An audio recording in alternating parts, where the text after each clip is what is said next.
This is how to send large files with TransferNow. First, go to transfernow.net and take note that free users can send up to 5 GB of file.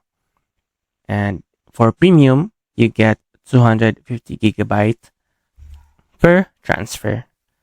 So take note of these differences, and we will upload a large file.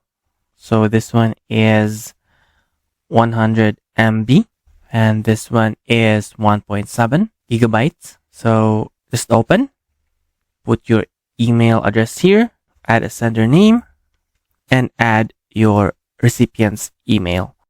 Add a subject and add a message. Please see these files, and just click transfer. So now we have finished sending large files, and this is how to send large files with TransferNow.